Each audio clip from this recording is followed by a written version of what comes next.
In September 1939, the Germans invaded Poland and World War II began. Jews were immediately targeted and subjected to violence and humiliation by German soldiers. Guided by racial and anti-Semitic ideology and striving to establish a new order in Europe, the Germans separated the Jews from the population by establishing ghettos. The ghettos were usually in a poor neighborhood. Jewish families who had lived in their homes for decades had to find shelter in extremely crowded areas in which they were forced to live behind walls, fences, or barbed wire. Isolated and cut off from their livelihoods, the Jews suffered greatly from starvation, from disease, and from impoverishment.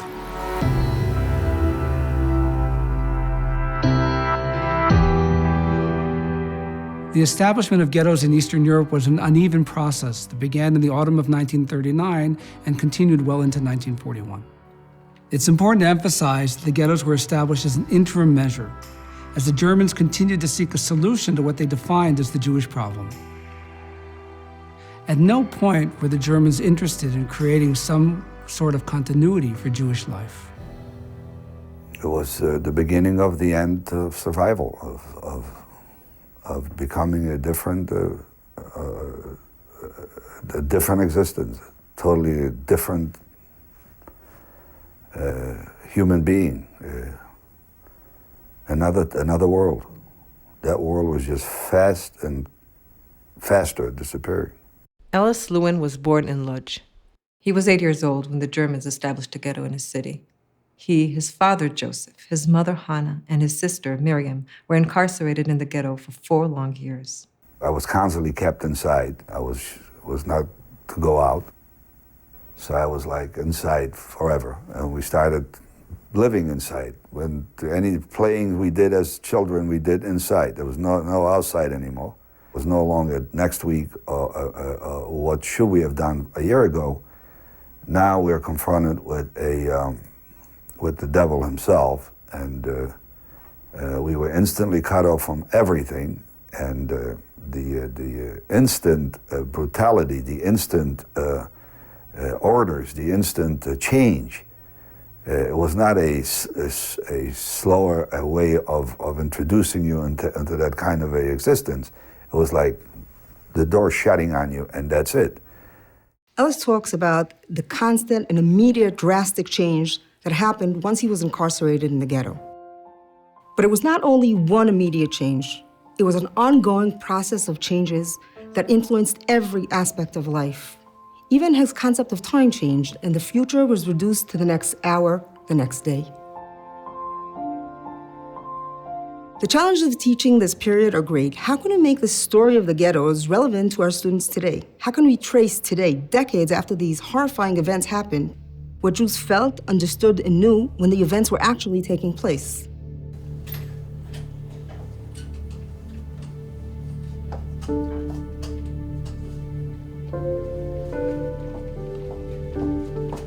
We will journey back in time using diaries, poems, testimonies, and other primary sources that will shed some light on the struggle for life during the long, dark days of the ghettos.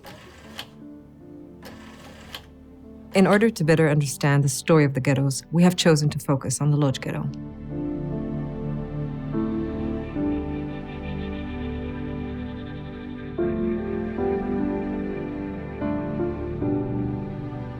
The Lodz ghetto was one of the first to be established in April of 1940. It was the second largest ghetto to be established, and it was completely sealed off from the outside world. The area of the ghetto was about 1.5 square miles. 170,000 Jews were incarcerated in it, which meant that there was between 8 and 10 people per room. The houses were so deteriorated that many of them were not connected to sewage, to gas, or to water. David Shirakoviak was born in Lodz in 1924. He began to keep a diary from the summer of 1939, the outbreak of the war, until shortly before he died in the summer of 1943 out of hunger and exhaustion. Wednesday, October 4th, 1939. Some student from the German school ran up to me with a big stick in his hand and shouted, "Come work! You can't go to school." I did not resist because I knew that no papers could help me here. He took me to a square where over a dozen Jews were already at work picking up leaves. Through no fault of his own, David, who until recently lived a normal life, is at once thrown into a situation where he's completely humiliated. Yet he rises above this difficult moment and looks into the deeper meaning of human behavior and writes, "It's our oppressors that should be ashamed, not us." A diary is like a photograph. It captures a moment, enabling us to understand how people felt and experienced the events as they were happening. And unlike memoirs, it's not influenced by time or future perspectives.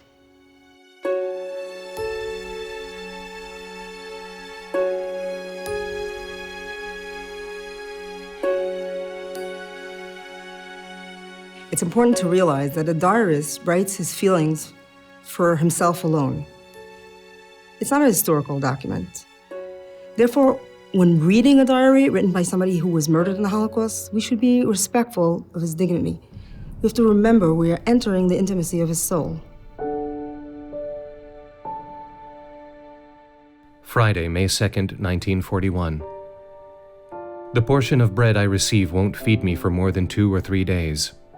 After that, my stomach's empty, and all I can think of is the next loaf of bread. The overcrowding, hunger, and loss had become an inseparable part of life in the ghetto, turning every day into a struggle for one's physical and spiritual existence. Sunday, May 11th, 1941. I feel awful and look worse and worse. I hear that it's hard to recognize me. More than 43,000 Jews, 21% of the ghetto inhabitants, died due to the harsh conditions. Friday, May 16th, 1941. I have been examined by a doctor at school. She was terrified at how thin I am. The checkup has left me frightened and worried. David reveals the constant fragmenting of normalcy, but he also reveals the choices he made and the lifelines he was holding on to. From the beginning of the German occupation, he mentions school. Sunday, April 27th, 1941. The first day of school. The trip to Merashin is quite long, but the worst thing about it is the awful mud from the incessant rain. My shoes are in terrible shape. They are beginning to go, but any repair is out of the question. Yet he's unwilling to give up going to school. And he writes, Sunday, April 27th, 1941. I suppose I'll soon have to rush to school barefoot. Leaving the isolated ghetto was impossible. In those moments when students were learning science, poetry, history, they were, to some extent, uplifted from the morbid existence of the ghetto.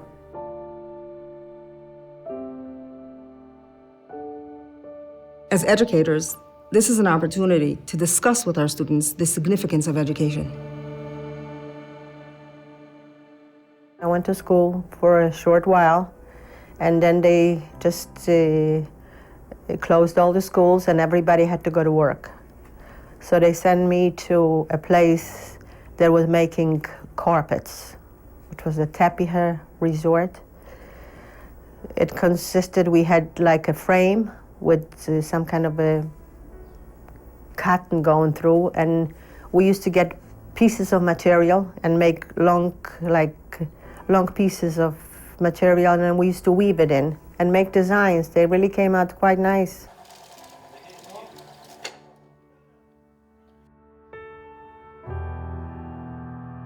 The Germans established Jewish councils in every ghetto, and these generally came to be known as the Judenrat.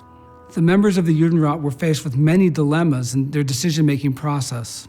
On the one hand, they were frequently threatened with death if they did not comply with German orders. On the other hand, they tried to do what they could for the ghetto population.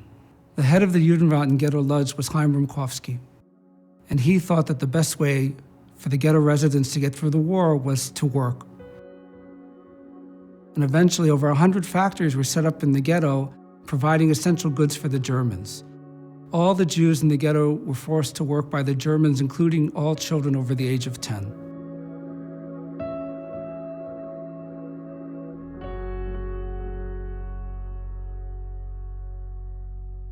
Beginning in the winter of 1942, the Germans deported Jews from the ghettos to extermination camps.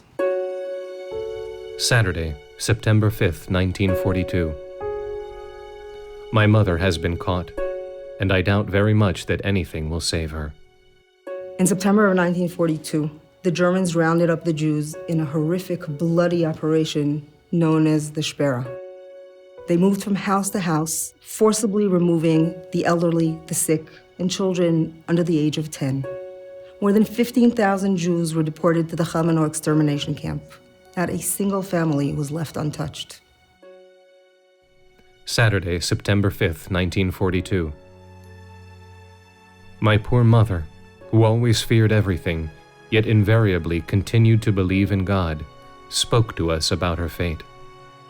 She kind of admitted that I was right when I told her that she had given up her life by lending and giving away provisions, but she admitted it with such a bitter smile that I could see she didn't regret her conduct at all, and, although she loved her life so greatly, for her there are values even more important than life.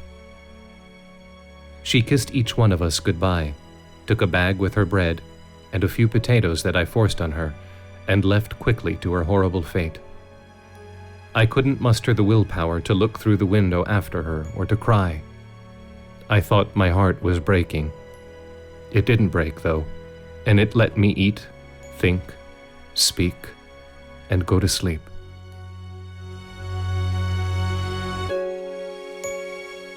Well, David's diary reveals the shards of his fractured life. Moments of spirituality emerge from his descriptions. Even the fact that he continues writing a diary in a world of chaos and death reveals his choice and determination to maintain his humanity. One would expect that in the face of constant and rapid deterioration and deprivation, people would become indifferent to one another. But even the very last sentences in David's diary reveal that caring, friendship, and humanity still existed in the ghetto. Thursday, April 15th, 1943. Mrs. Deutsch came to see me today. I think she is the most devoted friend I have in the ghetto, or anywhere else for that matter. 3 months later, David died. He was not even 18 years old. As educators, it's important to discuss the difficulties of life in the ghetto. However, we should not forget to teach about the strength, the human spirit that can teach us of the struggle for life in the ghetto itself and inspire us today as human beings.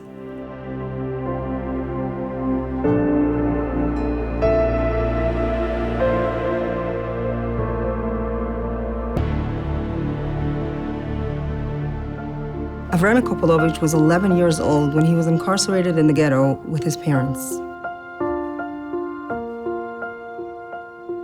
While in the ghetto, Avremek wrote poems in his exercise book.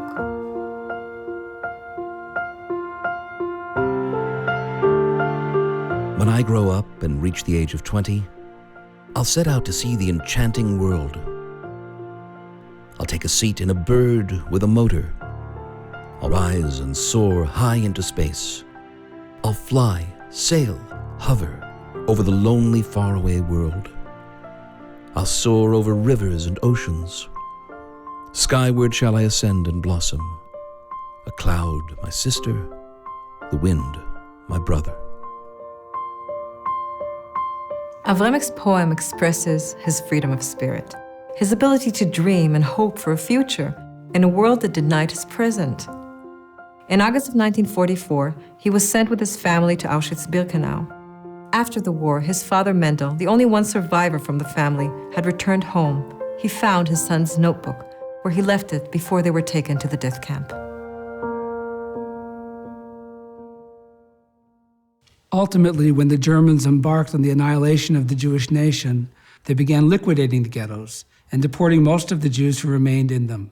The vast majority of Jews deported from the ghettos were murdered. By the end of the war, all of the ghettos had been liquidated except one in Budapest.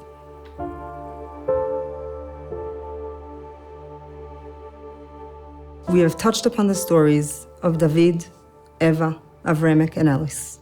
Each one of them has a unique story.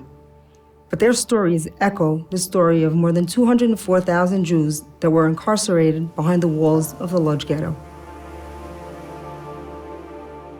The Lodz Ghetto has a unique story. Nevertheless, it reflects the story of hundreds of thousands of innocent Jews that were incarcerated in ghettos during the horrible years of the Holocaust.